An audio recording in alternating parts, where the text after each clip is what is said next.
Yeah, Oh. there we are. Oh, I can't hold it much longer. You are a large man. Oh, hi, kid. How you doing, brother? I'm good. Just had a fun workout. Yes, we did. Yeah. That was really fun. It was. Yeah. I went in psyched up for shoulders, and I'm glad it worked out too. Instead of being out of town, I got to be in town and hang out with you. That was great. That was perfect.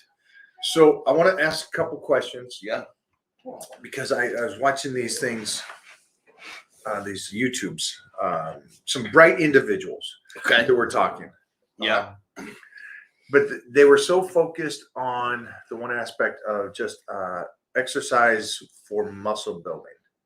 Now, I fully understand as a 20-year-old kid, that's obvious, and you got muscle, and that's obvious.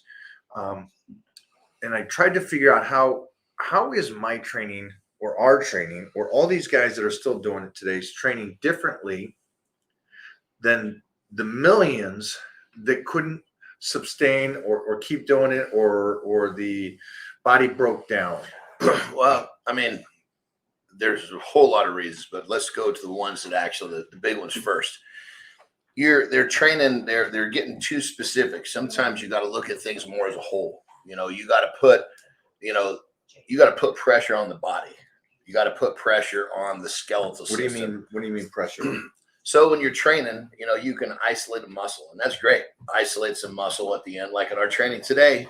We hit some machines, going for a little squeeze, put the muscles in some weird positions. But in the beginning, it's just good old bread and butter. It's dumbbells, it's bars, and it's the stuff that puts your whole body's under pressure. When you got a bar overhead and it's bearing down on you, your core's engaged. I mean, granted, you're still got your feet against the wall and you're set back tight against the pad, but your whole body is engaged for that movement. That's the difference between.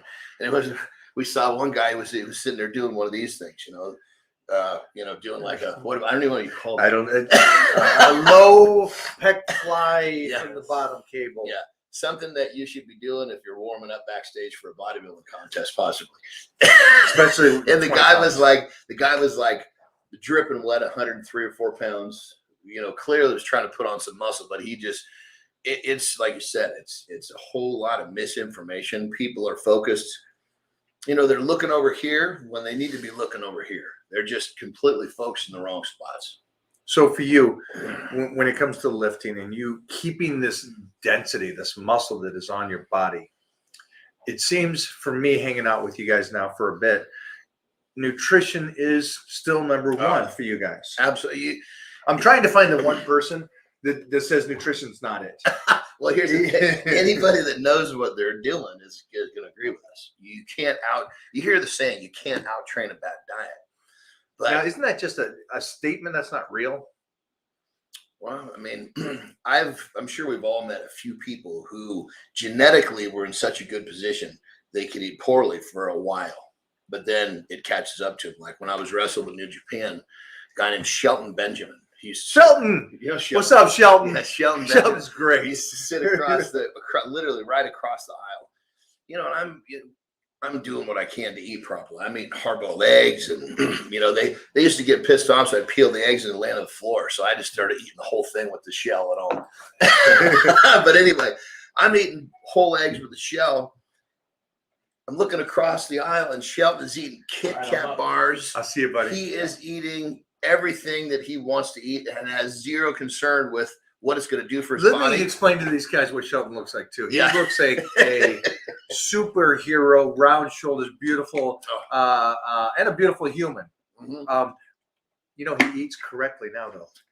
Well, So because even for him, he was just getting to that point where, he was starting to complain, like, wait a minute, what's happening here? So even for somebody who's genetically superior. And here's a guy who literally said multiple occasions, he's like, look, he goes, I'm sorry my ancestors were slaves, but they made me a lot of money looking the way I do. He's a freak of nature. Absolutely freak of nature. So in that situation, there are the people that can get away with that for a while, but we're not going to be in their 50s like us getting away with that. So nutrition is, it's the cornerstone of the whole thing. If your nutrition is on point, you'd be really surprised Forgive me when I say what little you have to do, but the training is such a small piece of the equation if the nutrition is on spot. I'm glad you said that. I'm glad because it's just kind of I'm a repetition of the day in, day out, Groundhog Day. Yeah, well, that's the same. Our ladies were actually on the side kind of relating to each other because I told Terry, I said, hey, talk it up because now you got someone to relate to. and what's cool is that it's the similarities, and it's if people they keep trying to search the internet for the right rep range. They're searching the internet for the right nutrition that will get them there quicker or something, and it comes back to the day-to-day grind. And then my question to you is, if for you set up your nutrition, does it change? Is it the same for the whole year? What's the protocol when it comes to nutrition? Well, for me, I've been, a protein guy from the jump. So I don't use a lot of carbohydrate. Now, not to say that for everybody. I coach people. Some people are in need of carbohydrate. And here's the thing. We were talking about this earlier too.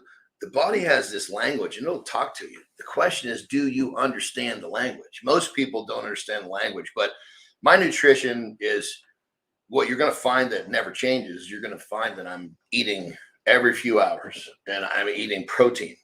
Now, what's along with that protein, you're going to have some sort of a vegetable. And depending on where I am and what I'm doing, the carbohydrate is, for me, it's a tool. I carb up for a bodybuilding show. If I needed to look a certain way for a photo shoot, whatever it is that I needed to create that look for a short term, that's the carbohydrate. So you actually said earlier, because I don't eat, what was your term? It was good. You said I'm actually, because I'm not full with carbohydrate. I'm a bit flat. There we go. Yes. But you're so dense and everything that it's amazing. It's like when I'm dieting down for a photo shoot, a movie, whatever it is. And I'm at that stage where the carbohydrates is minute. And people go, wow, you just look so great and stuff. And I'm like thinking to myself, I am so beyond flat because I'm in such a deficit. Yeah. And it's like, great. It's cool to look that way, the way you're doing it. I found when I was in my 20s that I could show up for a photo shoot and I could be both. The one thing that you don't want to be on a cover of a magazine for me, and I found out early, is I wanted to be appealing to the masses, not the bodybuilding world. And so the quickest way to do that is go flat. Yeah. Go flat. You got no vascularity really for me, especially for me, it was vascularity is gone. That density of the muscle is gone. And you look healthy. I don't want to say healthy because they're both healthy, but it just looks more, I guess, capable for the average person to achieve. And for what he's describing, for those of you that can't see because you're looking at us only, this room we're sitting in is completely filled with covers of exactly what he's talking about. Looks great on the cover of a magazine, but it appeals to the general public, not to the bodybuilding world. So we got a Japanese magazine there, right? Oh, son of a bitch! I've been that's Japanese, right? And then you got to the Muscle and Fitness. Yeah, that's a couple days apart, but you could see the dryness in the contest where the other one is a little soft and healthier. Yeah, and I think it's a smart thing for people to realize that they can do that. The diet. Well, first off, the body is this amazing creature, and it will respond to lots of different things that you do. So, in terms of what you really got to realize is there's going to be a baseline of your diet that you're going to keep in play.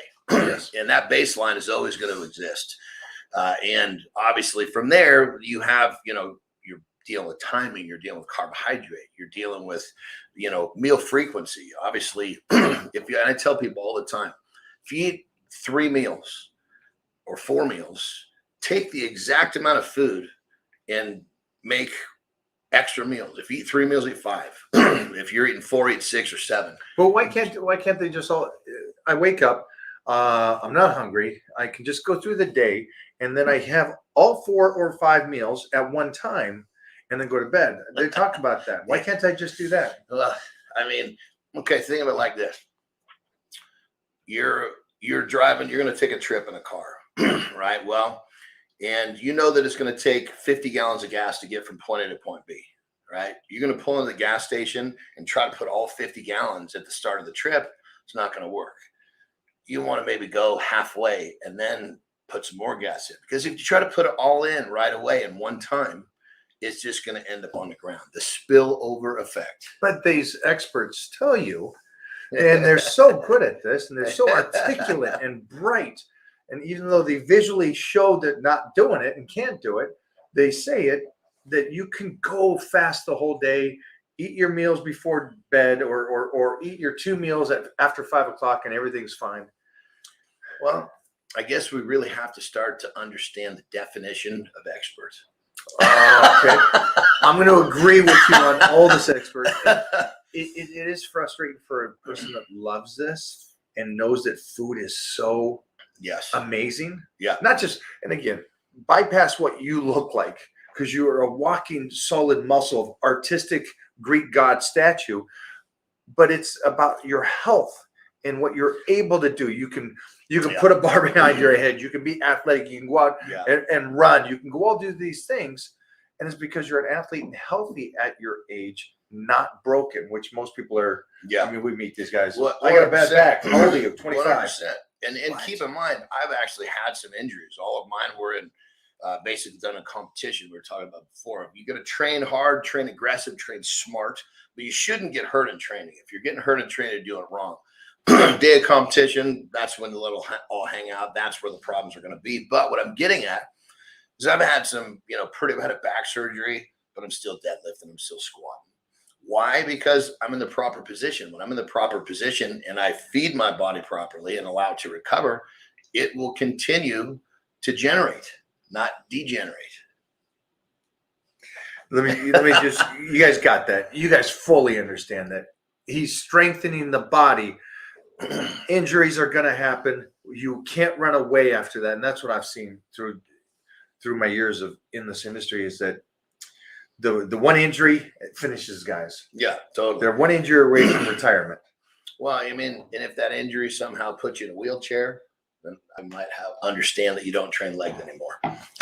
But outside of that, you're still doing it. Absolutely. Because and the thing about, just like, think about anything in life. If you don't commit to the entire process, you don't get the type of return you're looking for. If you're going to be a stockbroker and you did 90% of your job, you're not going to earn yourself a partner position in your firm. You didn't finish it out. Yeah. You got to finish it out. So the diet, I mean, you just cannot argue that the diet is not the most important part of the equation. It's not arguable. And that being said, these experts that will try to twist and turn it, I mean, it's like, again, we have to redefine expert. You guys know that my belief is that if the body is strong, that's a healthy body. Obviously, with time, it gets weaker. That's life. I don't believe in maintaining, because maintaining just means that you're going backwards, because we don't. Yeah, you got to be going somewhere. You got to be fighting for it. That's it. Whether you're fighting to go up or fighting to go down, fight for something.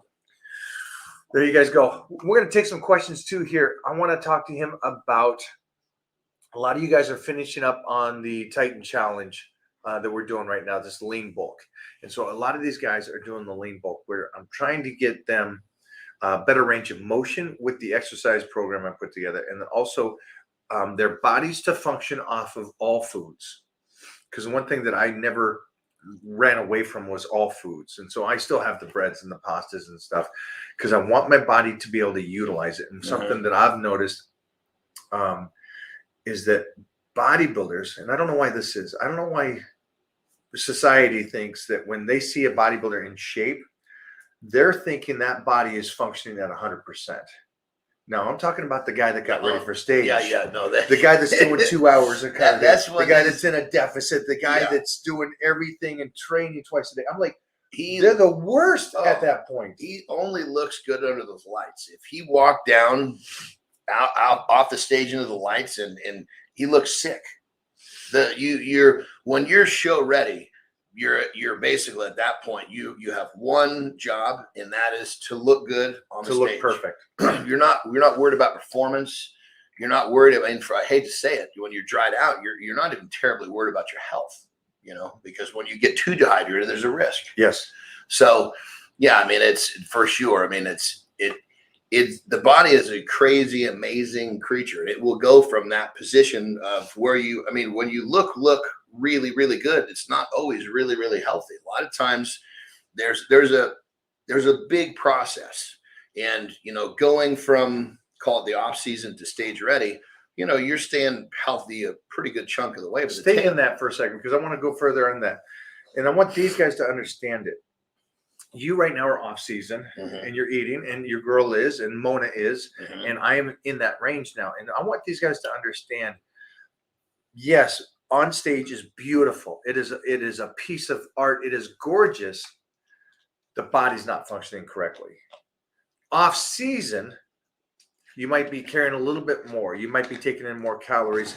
You're training a little less because you want to get that size or something. Your body's functioning perfectly. And I know that that's a pain in the butt, because everybody here, I want to get rid of that little lower back fat. I want to get rid of this. I want to get this. And I'm trying to talk to them going, I understand that. And we're going to get you there. We're going to get that. But I also want you to be healthy and fix the body. And that's a pain in the butt, because nobody wants to be off season. And the thing about it is this, what people tend to not like, I think these experts, they will sacrifice the body's health for a look. When the body's healthy first, it'll perform far better.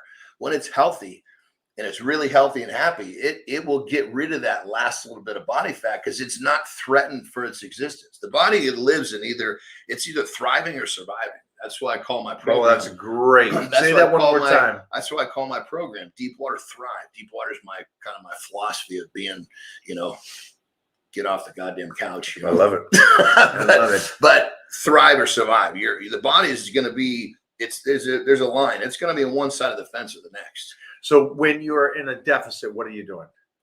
When you're preparing for a bodybuilding contest and you're a deficit, your body switches into that mode of survival. Now the key is to use really, really good micronutrient, nutrient dense food to keep it happy to that point.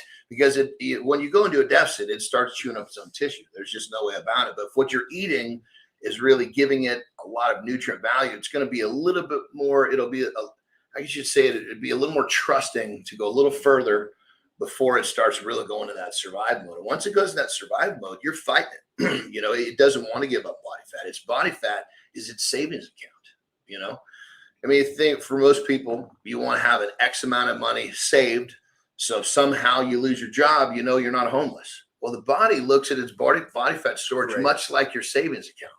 And so you got to remember, like we were just having a talk about finance earlier. So when you own everything, you don't feel as threatened to have such a huge amount of liquid cash in the bank, because you own everything. But if you don't own anything, but you got a lot of assets, you better have some money to be ready to move if something goes wrong. So similar thing. when the body is, when you want it to give up its savings account, you got to make it comfortable. I love that. Because you guys are all getting in shape, and you guys are all going through this, and we're working on the range of motion, which will pay dividends in the future. Yes. You guys are eating those calories, and maybe you're not dropping the 30 pounds that you want to right now, but your body is trusting you, which you just talked about. And because it trusts you, it will give up that fat. When again, anytime we go into a hard cut, at that point, you have to play with the body trusting you, because you want it to trust you, and then you got to pull that stuff away, and it gives up the fat. That's it. And I try to explain to people, think of your body as like a pet. Your body, there's two parts of you. There's your body, and then there's the actual mental, emotional part of you. Well, your body, much like your pet, can't get up and go to the fridge without the authority from here. So it's like, this is the owner, this is the pet. When your pet doesn't trust you, he's going to bite your ass at some point. So keep in mind, when you're asking, when you have a great relationship with your pet, And then you get into a situation where, he's really got to buckle down. Well, that trusting relationship is what helps him carry through that. And so think of this. This is what I tell people all the time. When you're thirsty and you don't give yourself something to drink, that would be like your dog taking his foot in his water bowl and scooting the bowl around saying, I'm thirsty, and you walking away. Who would do that? Nobody that I know. Exactly. Not a dog person. But that's what we talk about, you guys. So be patient in what we're going through. Make sure that we keep doing everything that we're doing. It is tough. It is tough off season. I know this, but I also like the video I just put out about my calorie intake. I dieted too long last year for projects, and I was in a deficit. And you guys are looking at me going, you look great. Okay, great. I looked great. I wasn't treating my body healthy. Yeah. I wasn't treating it healthy. And that's what I keep telling you guys. Do as I say, not as I do all the time. Sure, it looked good. I did what I needed to do, but now I'm going to pay the consequences. I am. And I do this for a living, but I have to get my body functioning off a good calorie intake for a 300-pound guy like myself. Yep. Get that metabolism spinning again. Let the body trust the fact. How do I do that? How do I get my body to trust me again and start using the calories? Well, number one is you got it when it comes to, just like an animal, when it's time to eat, he just goes, sits by his bowl. He doesn't know how to tell time. So your meal, your schedule is key. You create a schedule and you veer from that schedule. Immediately the body thinks, oh God, here we go again.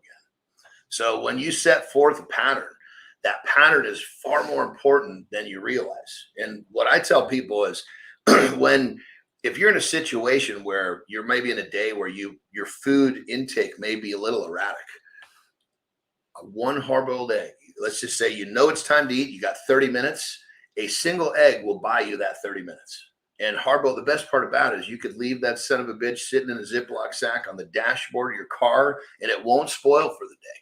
So you got to listen to the signals of the body when you're trying to restore that health, restore that metabolism, restore that trust. The body's talking to you, just like your pet talks to you. The question is, do you ignore the little signals? One of the big things I try to tell you guys too is, and we talked about this a lot, like MMA fighters, there is champions like Cormier and stuff that could outrun us, and visually does not look like he can. He could. Yeah. Right. Yeah. It's like, oh yeah. But these guys are the ultimate athletes. So can weightlifting and nutrition play a part to where you're a great athlete? Yes. But we are also trying to make that one little extra thing and create a physique and also still be an athlete. So it's very, very tough.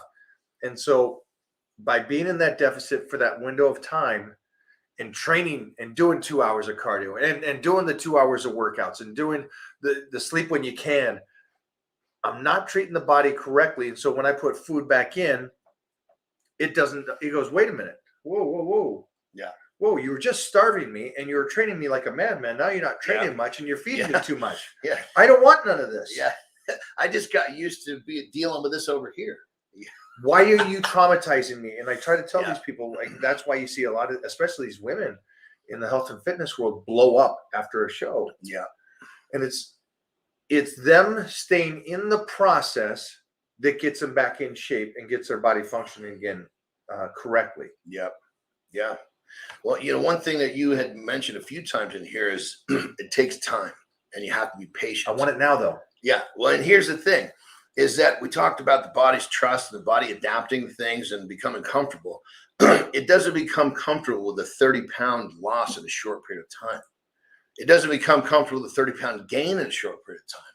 There's a pace, and everybody's body is unique. So remember, the pace of your neighbor is not going to be your pace. They might be similar, but not the same.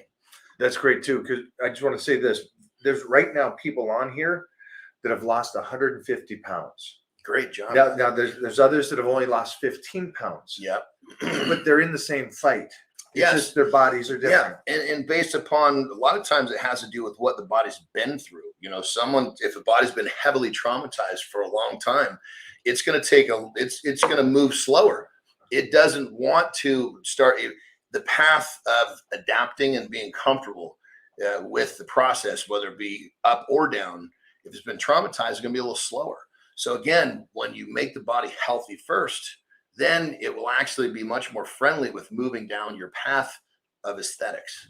So remember when we talked about this, about on the Batman, his belt, he's got all these cool gadgets. He's got, I got everything. I got this wire that shoots out, this gun, this Wait a minute, cars. You're Batman. Why don't you get it out? I'm Superman, man. I got nothing.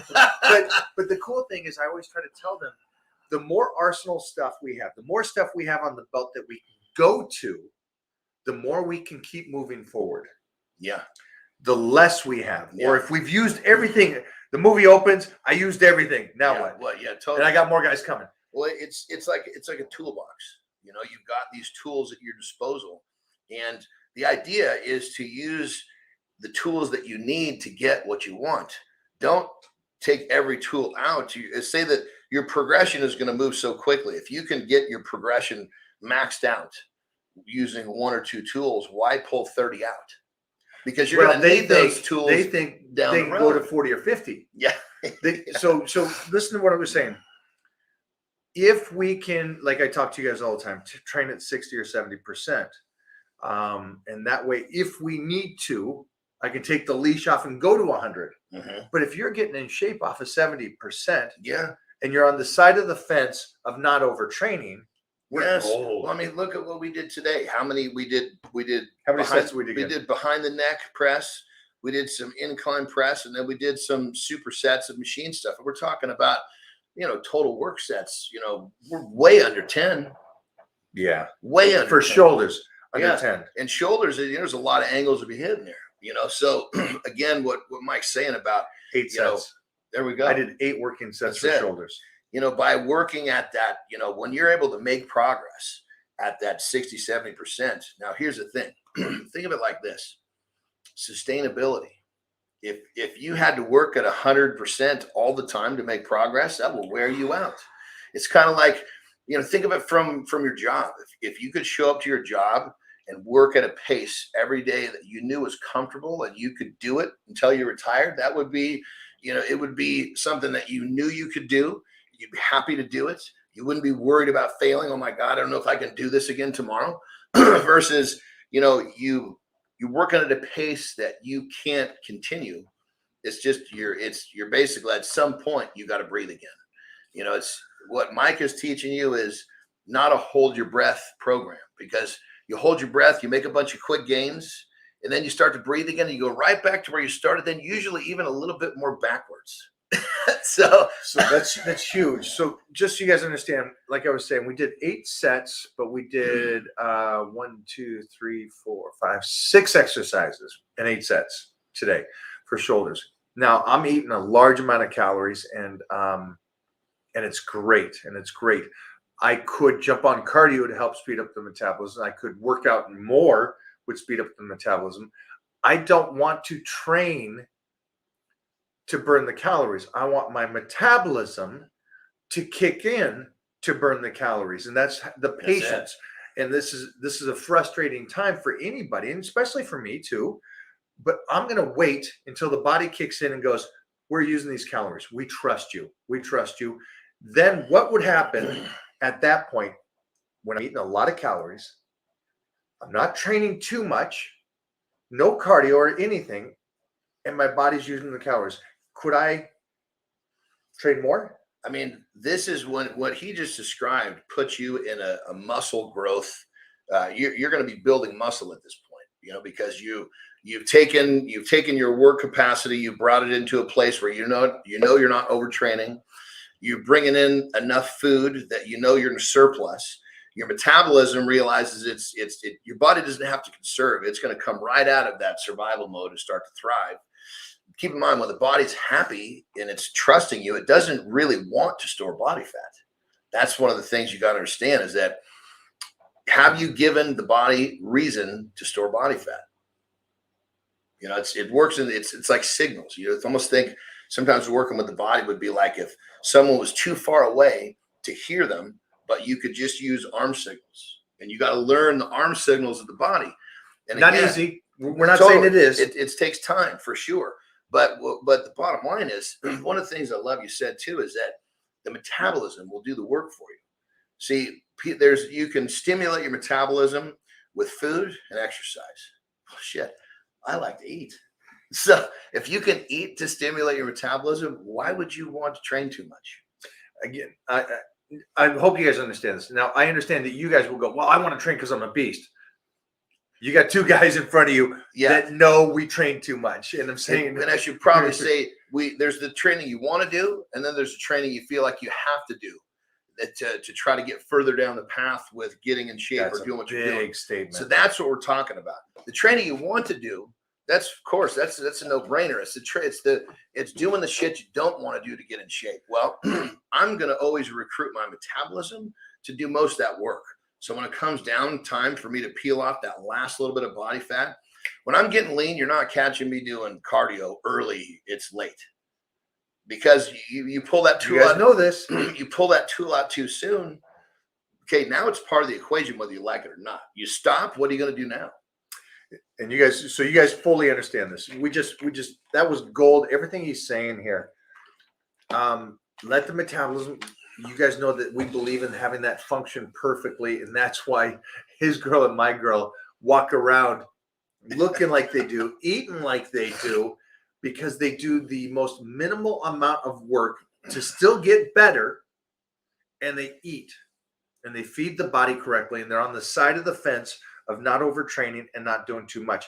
Imagine if all of us said, all right, I'll cut my calories 300, I'll jump on cardio, I'll work out twice a day. How fast will we get sliced now with the body functioning correctly? And that's what Ernest right here is one of my guys.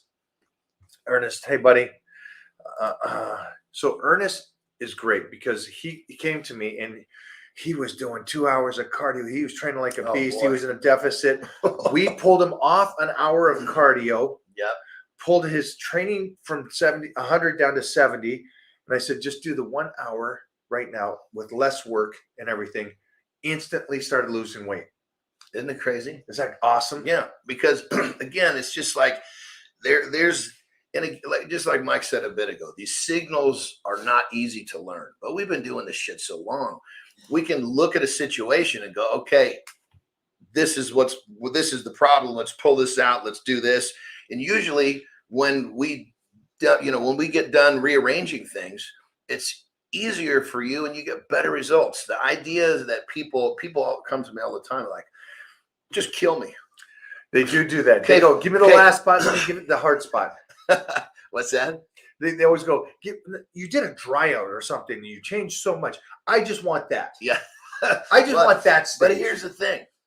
The question is this. Do you want to get in shape for the summer or do you want to get in shape for the rest of your life? The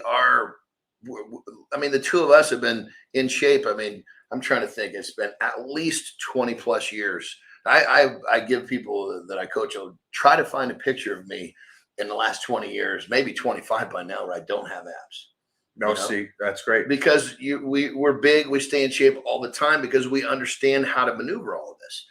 It doesn't mean that we're just killing ourselves all the time. You see those little snippets of sets where we're crushing, but we're not doing 25 of those. You guys, you're getting gold today on this. You're getting gold on this. But here's the thing. You guys, it's all about reaching your goals, right? So you reach your goals, that's great. The question is, do you want to keep that for the long term? We're trying to teach you how to do this in a way that's sustainable. I love it. I love it. Guys, you got any questions for us right now? Because it's about time to eat again right now. Yeah. If you see anything over here to the right, let me know. Your eyesight's like mine. I can barely read, so I can actually read out of the bottom of his glass. So I'll tip my head up, I can see. And then, just trying to see.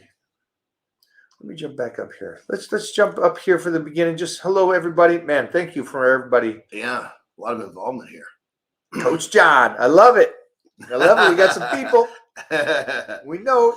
Well, between the two of us, let's think about the experience that we've got on the table here. We're talking, goodness. Us, ourselves, 60, 70 years worth of experience here. And then everybody that we rubbed elbows with. Totally. I was going to say, everybody they rubbed elbows with. Yeah. And I mean, the influences that we've had with the people that we've worked with, you know, the different, the different things that we've done, it's all part of the influence. And that influence is what kind of creates the, you know, you think about like a doctor, you know, when a doctor has been a doctor so long, he just looks at a situation and understands what to do. You know, the guy that's, you know, what do they call it? Residency, where they're going through and they're following the doctor. He's trying to log this information. Well, you're looking at a couple of guys who have been practicing medicine so long that we just look and understand. And so the key is we're trying to translate this very complex situation into a simple format for you guys to understand and be able to do on your own so that you can have that long-term sustainability. Because, which is a good thing. Yeah. I mean, you think about it. I mean, it's one thing. The real tightness here. Look out. Hi. Oh my God, he's a monster. What's up? Hi. How are you, buddy? Oh my goodness, how are you? He is a monster. This is the first time I've seen him. Oh my Lord. Come on. Yeah. He's not Just really turned 3. three. No, Just come turned- on. I know, right? Come here. Come on. Come here, buddy. He just turned 7. Yeah, I know. It's like, so it's the first time Johnny gets to see tight. I love it. Oh my God, I love it. You know, we always make the joke, you know, when you see someone in person, do they look bigger, better? Well, let me tell you, this little guy is in person is a whole different experience than a picture. All right, so we got some questions here. What's going on with your triceps? These are massive, massive triceps. They stick out from the. You know, look at that. It's because so. What's cool is this. You're facing forward, and your tricep is the back of the arm, and you still see your tricep popping out. Well, see, here's the thing. If we just talked about influence and exposure, well, the first chunk of me training was all strength-based. And so, especially in strongman, you know, we were always dealing with logs that were close. Ooh. Or we're dealing with, you know, stone where you're pushing it up. Because, you know, so everything was here. And so I've got a lot of tricep because keeping those elbows tucked activates the tricep. And then obviously the next thing people go to is the shoulders and the traps. Well, it's because it's all from that powerlifting, strongman. It's so top shelf. Yeah. I mean, Farmer's Walk, that's what built the traps. That's what built the traps. I don't know what else built the traps. The traps are ridiculous, guys. He was doing like side laterals today, and his traps were up to his ear. He's just like, I don't know how you lift your arm. Oh my God, I love it. Always good to see. Oh yeah. Just talking about training with guys like you that are strong and big. And well, let me tell you something here. I mean, there's not many of us there's 5 of us that are plus 50 that are still kicking ass. But here's the thing. Obviously, any of you guys that have been in the same room with this guy understand you see all the covers, you see all the, you know, the modeling stuff. But what you don't realize is that he's far better at being an ass kicker in the gym or in a competition than he is at the photographs. And that's what most people don't get. Most people see all this stuff and they just, oh, he's a model. Well, he's a model and he's this and he's that. And between an ass kicker and a model, he's a better ass kicker than a model. I think I got my ass kicked today. I'll say that much right now. We trained together a couple of weeks ago. And I showed up and I said, dude, how much do you weigh? He had gained a couple of pounds because he's in that his body's, he's like kind of in a controlled rebound where his body's just soaking up the nutrients. He's getting stronger by the week. Yeah, it was funny because I was I trained with this big guy, Doug. You guys know Doug, and Doug's a strong human. And he heard rumors that I always lift heavy. It doesn't matter if it's in a deficit or even fasted or whatever to test myself. And he put out a thing the other day. He goes, "Oh no, that's not a rumor. It's actually a real thing." And so now that I'm coming off, he's like, "Okay, we're in trouble." Because it feels great. Like today was 315 behind the neck, felt like butter. Oh, he crushed it. Well, Kelly didn't crush it though. Kelly got crushed. So Big Pooh Bear, Stay home tomorrow. It's leg day. But let me just tell a quick story. Last time we trained, we were doing chest, and you see plenty of people. They'll get the biggest dumbbell in the house, and then they'll have their training partner put a smaller one on top, right? Well, when we're training a couple weeks back, he took the 150s. Basically, Doug came and put, I believe, 30s or 35s on top. But here's the difference: most people, training partners, will put them on, and they'll sit there. They'll hold it, and Doug puts them on. Let's go, and stands about 5 feet back.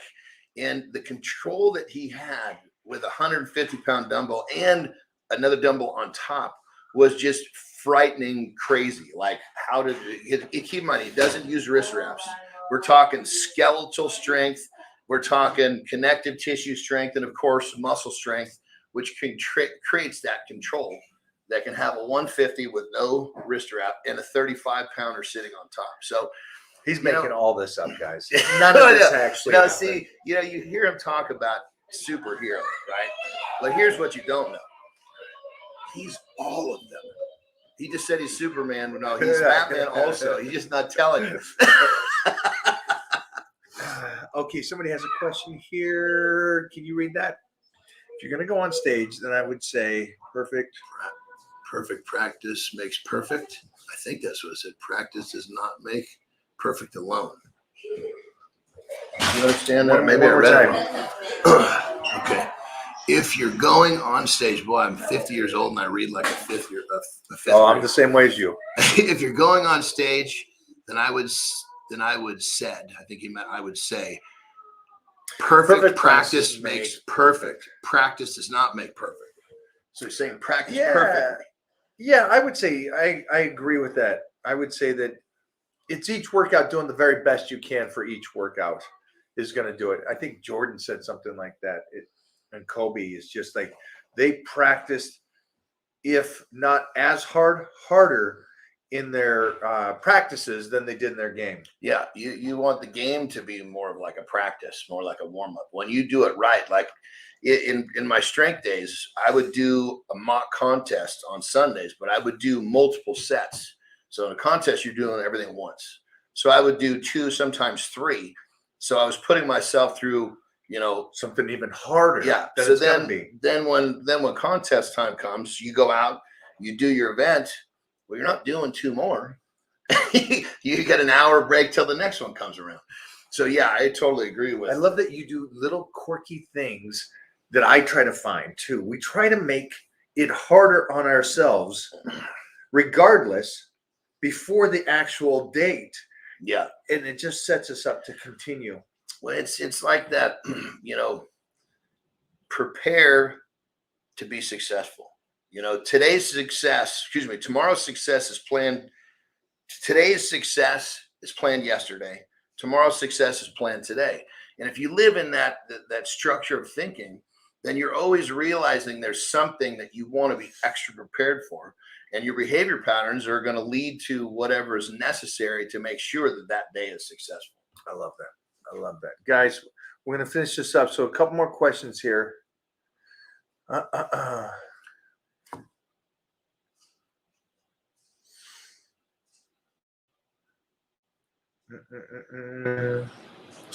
Plenty of questions to choose from. Hi, guys. Which one do you want to jump onto? Let's see something that's beneficial to the whole crew that's here. Okay.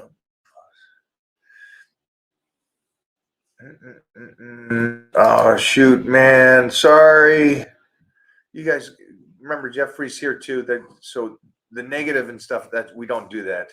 Well, you know what I say to people is this: you're going to be a much happier person spreading positivity. Well, I got a question. What are they trying to get from the negativity? Because they're going to lose out. Well, the team blocks everywhere. Totally. If somebody keeps barking, and it's usually a little puppy, and you block them, that means all that knowledge from me or you or everybody I have here, that knowledge is gone from them forever. Is that not important to them? Well, I think. Or is it more important just to speak up one time and get blocked? I think it goes more to the individual, because sometimes, unfortunately, people, the way that their life has been, the way they were raised, they tend to just be more, they're more comfortable throwing at something negative to get someone's attention, as to where I kind of came from the side of the fence where I would rather give somebody a compliment than I would say nothing before I said something negative. And I think you mean don't have time to give the negative. No. But back when there was more time. Yeah, don't remember that day. But I hear you. But it's yeah, but I agree. I mean, ultimately, I think I always just try to when that does happen, especially if it's ever in person, I try to really give that person a quick look at, hey, you're going to get a lot more coming up and being nice. Today, I saw two guys doing an exercise, and I was actually curious on why they were doing it. And I actually was happily surprised about the two kids. I went up to them and asked them what was the reason for it. And they said they've been blasted all week, and that's why they did it at the very end of the workout. They were doing this exercise that we both looked at and go, if they're assuming that builds a big chest, they're wrong. We're talking about on the cable. Yeah. You actually and I actually went up and asked them. What did they say? And they said it was what we hoped it would be. They've trained hard all week. It's the last day. They just want to do something at the end of the workout to feel it and to isolate the chest. And I'm like, connection. Yeah, a little connection. Good. I'm like, good. You both impressed me. Great job. Go on with your day. And I thought it was great. And it was just cool to see that. And again, I hope for that kind of stuff, but I assume the other things, but I'll keep my mouth shut. So I just love that you guys are doing this and you guys are out there doing it. Yeah. So for those of you that do like to throw turds, just remember you're going to get more attention from throwing something positive than negative. Huh. I don't get most of this stuff. A lot of this is some big questions too. We're just looking for good questions, guys. If you guys can throw them over here too now. Yeah. We're gonna finish this off. The girls are here chatting up a storm, probably talking bad about me.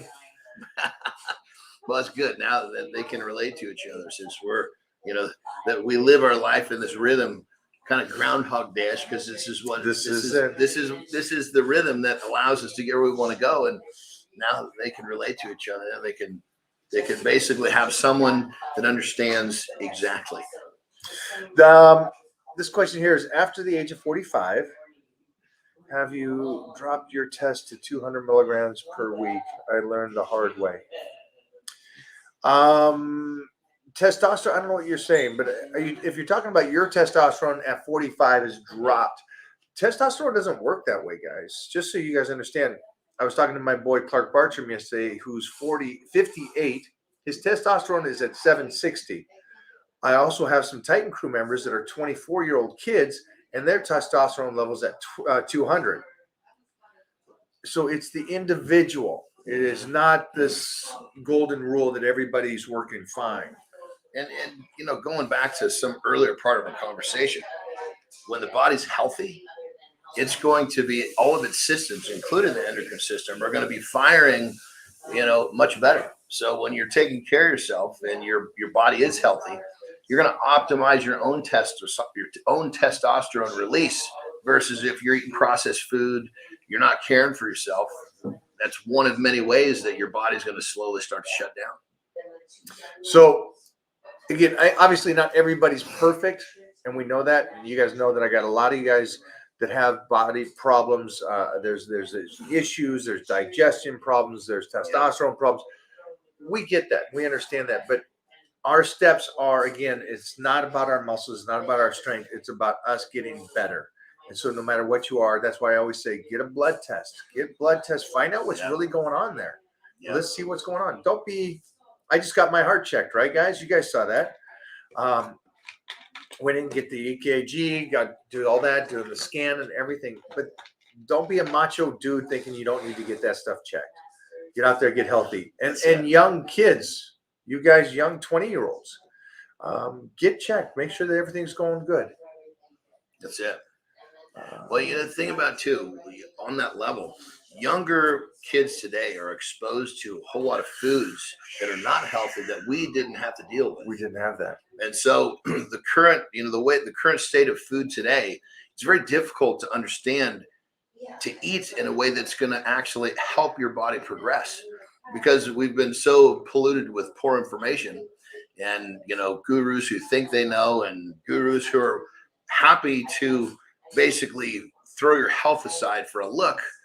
It's not really going to be a look that you're going to want in the big picture, nor is it going to be sustainable. But the bottom line is, for you younger guys, really think about, staying away from processed foods. That one tip alone will really help you. All right, guys, we're going to finish it there. You guys have a rocking day. Thanks for hanging today. Absolutely, brother. And again, you can see on the video, that's where Big Johnny is. Follow him over there. That's been going through the whole page. So hopefully you guys see that down there. Can you even see that? You can't even see that. I can if I lean forward. Yeah. And also, too, just for you guys to understand, just like Mike loves what he does, loves to connect with you guys, I'm the same way. So if you go into my DM and say hi, I'll be happy to shoot the shit with you, because we're doing what we love. All right, I'm going to send a couple of these guys over to you because they seem pretty angry. I'm going to block them from this side. So, sorry. The majority here, you guys are great. Man, we will do a check-in on Monday, guys. Have a great day today. I'm just running down the bottom here, see if there's anything that Big Johnny can answer for you guys. Says y'all need to be working on those shoulders. Guys, this man never has to train shoulders again as long as he lives. I'll tell you, I've trained with a lot of dudes, and this is the top of impressive right here. It's one thing when you... What didn't want to pay you today to say that? We should get a fee again or something. No, because it's one thing when because you don't find many creatures that have all sides of the fence. Well, Jesus Christ, there's nobody ever been as many covers as you, but very few people on the planet can even, hold your water bottle when you're training, which is a beautiful thing. That's a combination. So for those of you that have him at your disposal, you should be very, very happy. Thanks, brother. So this guy here is saying best advice for an 18-year-old. Wow. Well, I would say first thing would be to eat, stay away from processed foods. It seems like so much info. Especially if this guy is trying to, so a lot of times younger kids, I'm going to guarantee this kid want to lose wants to be the best. He is no way on this live right now from YouTube watching you and me and staying until this time. Yeah, he doesn't. He has a heart. He has drive. I would say that we going back in this conversation, we talked about diet. Diet's the most powerful tool you have. So he's 18. Yeah. So I mean, if you were to eat 6 times a day, you were basically, and just to make it simple, look at your plate. Make sure that your plate is about half-ish protein. It's going to be the other half of carbohydrate, fat, vegetable. As long as you're eating often and you have a schedule and you're not eating processed foods, at 18, your endocrine system is so sky high. I mean, you're going to be packing on muscle like a moat. I believe wholeheartedly that I wouldn't be here today if it wasn't from that age of 9 to 20, lifting and eating the way I did. It is such a benefit, mostly at 18. Please, at 18 or 19, 20, in your 20s to 30s, use that time. Don't say that you have time. It's later than you think. Don't use that time to go party and all this stuff. That's when you create your future. Right then. The last thing you want to say is, "Oh, I got a lot of time," because time goes by fast. Time is number one, it goes by fast, and time is a commodity. You just don't know it at 18. Yeah, I've had too many friends die through high school and college, and 20-year-olds and 30-year-olds. It isn't one of those things. Somebody said the other day, and it didn't make sense to me, so I just bypassed it. He said, "You had a son too late." I may have more time with this guy than a lot of parents. Oh. And so it shows you how society thinks. Totally. Time is not given to all of us. Society in many cases will kind of program the way people think and what they believe. You know what I mean? And so the bottom line is that, society creates rules. It's a great point. This is so lifetime, guys. Society creates rules. There's the rules and there's the laws. And this is not my statement. This is Arnold, and we all know. I mean, Arnold will tell you point blank: break the rules. Don't break the laws. Society has rules. You make your own universe. I mean, that's what we've done. We've taken what we love. We've surrounded ourselves with what we love. We make a living with it. We have people in it that it's our universe. Well, society doesn't really program you to go create your own universe. It kind of programs you to fall in line. Yes, go to high school, go to college, get a job, get married, and have a kid. Well, what's the part about that really wants to make you get out of bed every day? Did you follow a passion or a dream? Did you take something that you like to do every day and learn to monetize it? That doesn't really fit into what society's taught us. But you're looking at a couple of guys who did exactly that. 100%. And I mean, people say, when are you going to retire? I'll retire one day when I don't wake up. Exactly. You don't retire from something that you love. Yeah, we're doing this. This isn't that 9 to 5. That's it. It doesn't stop. You're 18. I was in the magazines by 17. And so I'm still doing this stuff today. So think that way. Think that you need to make this happen today. Yeah. So drive it, eat correctly, get the training in. Do not move through an exercise. The two things I'd say is nutrition, like you said, is by far number one thing for you, especially at 18, because you got such a window to create a foundation of a body that you got to keep for a lifetime. And then the second thing is move through the exercises, regardless of what they are, feeling where it should be working. Don't just go through there and be a meathead and just lift whatever it is. Oh, I benched 300. I don't care, but it's how you bench the 300. Exactly. It's not that we did 300 behind the neck press today. It's how we did it. So just take those two things. You're 18, man. I'm so proud that you're here today watching this. Yeah. And taking in this knowledge from this man today. Can you imagine if we had resources like the internet? I always say that. I always say, man, if I was 11, 12, and Arnold said he was doing a podcast once a week, would I be there? I'd be there an hour in front and an hour behind. I got ready for my first show on stage at 14. And we had these Stilly bikes, the basic bikes back then. This is 1983. So the bike was a weird kind of bike with a one pedal wheel in front and stuff. I would watch Pumping Iron every time I did cardio. Every time I put the VHS tape in and watch VHS. They don't even know what that is. But I'd watch Pumping Iron every single time I got on cardio and said, that's me. Yeah. That's me. And so I'm just proud of you, kid. Good job today. Absolutely. Keep up the good work. You put it in gear right now. And you keep it in gear. Well, where you're going to be is your choice. You can do whatever you choose. Okay, you were right about this, and he called this. What?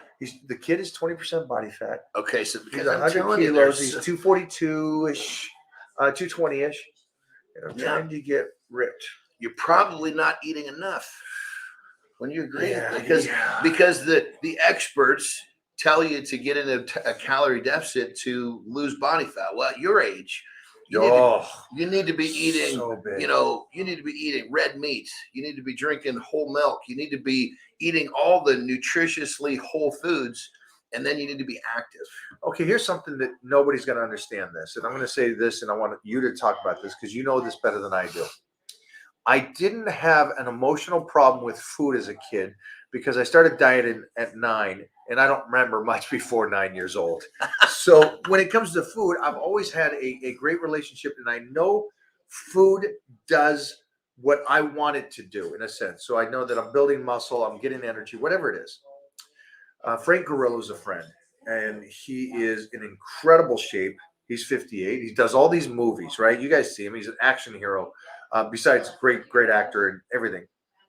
Eats once a day. Because he has an issue with food because he was a wrestler, a college wrestler, and through he hates food because he always had to diet. And so it set him up.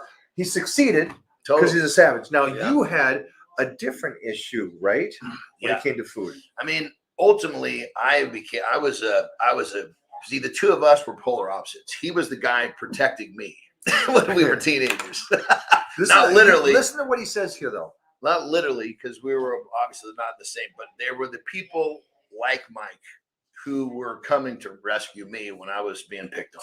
I was the porky little guy. Well, I was basically I was an emotional eater because I would run to food for comfort. So I developed this bad relationship with food where anytime something got stressful, and keep in mind, I know there are hundreds of thousands of people out there. Have a bad day at work, you're headed for whatever Jack in the Box or the donut shop, whatever it is. But ultimately, I developed this bad relationship with food.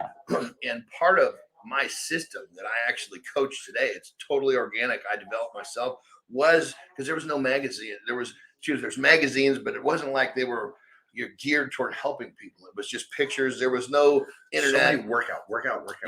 And so I basically had this issue where I was just an overeater. Overeating would somehow give me comfort.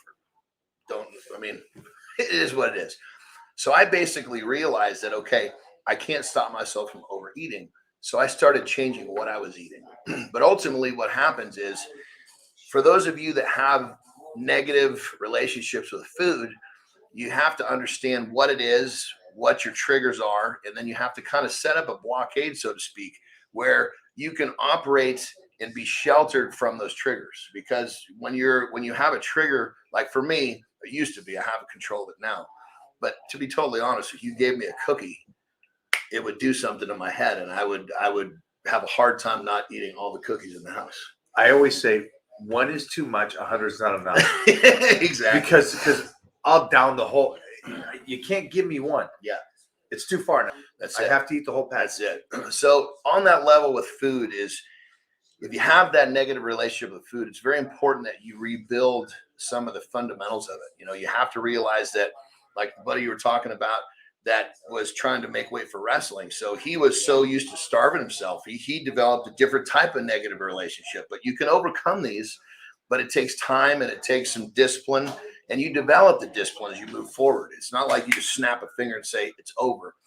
But for you, whatever his name is, HI. Hi, guys. Yeah. But so for him, I don't want to say you're fat. You're still young. And so let's make sure that you're eating right. Let's make sure you're training right. Get in either with Big John or myself in the Titan crew, whatever you want to do. But you got to get on a plan now. And I don't want you to do this, which most people do. Start cardio. Yeah. Deficit of food. No. Train twice a day. No. Bring in fasting. No. Train 7 days a week.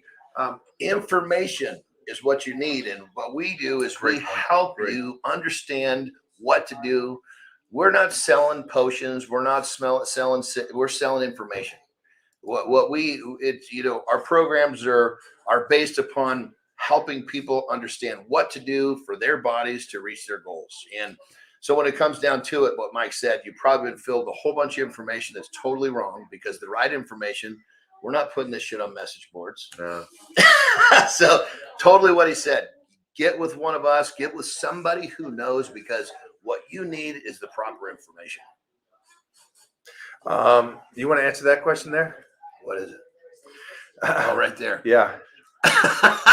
Shit. Okay, last time we were I have hanging no traps compared to this man. I made a joke.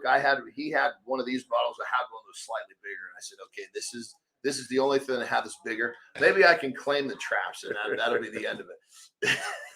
His traps are incredible.